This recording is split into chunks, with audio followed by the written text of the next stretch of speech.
Hey guys, it's Calvin, and as we have been going kind of like very full on to Let's Plays over the past while, I kind of wanted to like tone things down maybe a little bit and talk about some stuff that kind of interests me that I like to do every once in a while. And today I want to talk about something that I think I have a pretty interesting perspective on, and I don't want to like toot my own horn in this, but like I'm a person who recently bought the Switch just around 5 months ago, not even. I bought the Switch at the end of November or so. I think I got my Nintendo Switch for the first time, and soon after that they announced, or didn't announce, there was rumors of a new Nintendo Switch Pro and new versions of the Nintendo Switch. Now, the ones that I've heard of right now, and like correct me if I'm wrong, but the ones I've heard about are that there's going to be like a cheaper model that's kind of going to be like the 3DS successor, that's going to be like only handheld. This is what I've heard. That still has capabilities to switch into the TV. And the other one I heard is that it's going to be like a more powerful kind of like Switch Pro that's going to be like, I guess, a significant power boost is what we have heard. Now I know that like I think recently as well we've heard that they're going to actually talk about this stuff at E3, which makes a lot of sense, and to be honest I'm 100% ready to hear about that type of stuff. But I want to talk about my perspective on this, and I want to hear your guys' perspective too, as a person who only bought the Switch just recently, and now it looks like there will be an upgraded version of the console I just bought very soon. And what we have to understand about this discussion as well before we start is that the Switch came out in 2017 in March, was it March 2017? March 4th, I think it was, it came out in. It was the same day as, or March 4th or 7th, or I forget the actual day, but it was the same day that Breath of the Wild came out. I didn't get it then. I didn't get it because I didn't feel the need to get it at the time, but I do want to talk about my ideas of this and my discussion, or my feelings on this, I should say. I'll start off by saying this.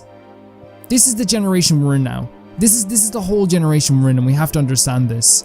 Whether you like the idea of upgraded consoles every few years, or you hate the idea of an upgraded console every few years, this is the generation we're in, and it's been like this for the past while. It's really, with the advancements that are being made with PCs and with electronics in general, and with like everything that's going on in the industry right now, it's very, very weird to think that a console would stay the same power for the entire generation of its of its lifespan, I guess. You look at stuff like the PS4 Pro and the Xbox One, and even the Xbox One S and the PS4 Slim. New versions of the consoles will come out all the time. This is not new even, because if you remember back in I believe back with the Nintendo 64, they had an upgrade for it. It was like an external upgrade. You had stuff like with the, you know, the Game Boy upgrading its version every single time, like a few times. You had the 3DS upgrading its to a new version as well. The PS Vita, I believe, did it at one point as well. Like, this is just a common thing that keeps happening with consoles, because again, we make such advancements that can't really be extremely predicted when the console is being manufactured and being created. Now, am I upset that I might have to like trade in my current version? The truth is, I don't think I'm going to be trading in my current version of the Nintendo Switch, and this is for the plain reason I bought this console for first party games. This is why I bought this console. I didn't buy it for any other reason. I bought it to play Nintendo games. And I'm willing to bet that there aren't going to be many Nintendo games that don't run on the base Nintendo Switch. If they are, you can correct me when I'm wrong, but I think that right now we are still getting so many great announcements for the Switch. I don't really have an issue with having them on my Nintendo Switch, and I don't think I'll ever trade in this version as well, because I have the Nintendo, like the Pokemon Let's Go version of it, and I don't really want to like trade that version in because I feel like it's like limited edition and I like it and it looks so good, the brown and the yellow. I don't think I'm going to be trading it anytime soon. I have no issues with a Switch Pro and a Switch Lite or whatever. I have no issues with this whatsoever. There has been their mission since the start, and we know this, to get a Nintendo Switch for every child in the home. Not just one Nintendo Switch in the home. A child, like every single child has a Nintendo Switch. Like there's multiple Switches in one family.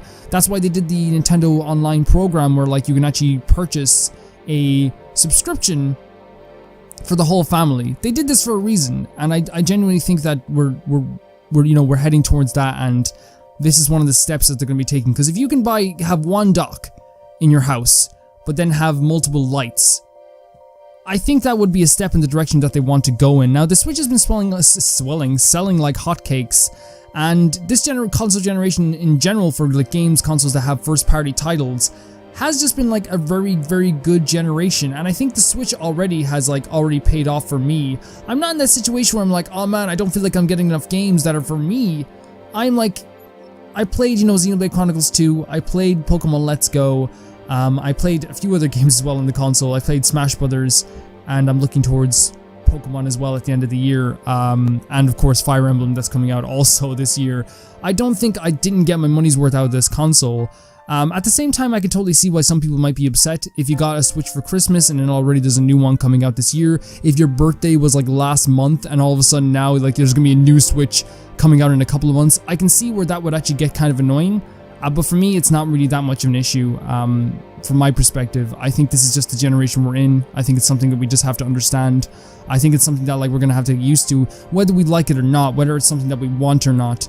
And I don't think Nintendo are gonna muddy up the perception.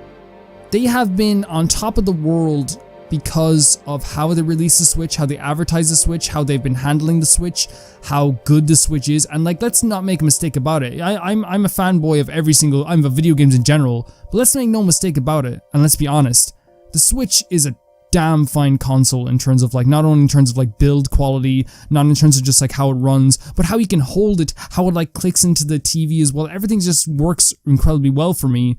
So I don't really have any doubts that Nintendo are going to do us right by this time, but then again, you know, I'm not that type of person to say. So yeah, give me your opinion on this, guys, as well. I wanted to talk about this for quite a bit of time, but it has really kind of been in the back of my mind for a bit, but hopefully we'll get some more news on it very soon. And the last thing I wanted to talk about today was actually the state of play that happened yesterday. We have been talking about this for quite a while, and I think I made a video about this before, talking about how this is the general direction people are going to be going in, is more direct style videos, rather than doing kind of like full style conferences for things that like information, and it just makes sense. Nintendo have been doing it for years, and it just makes sense, it just worked.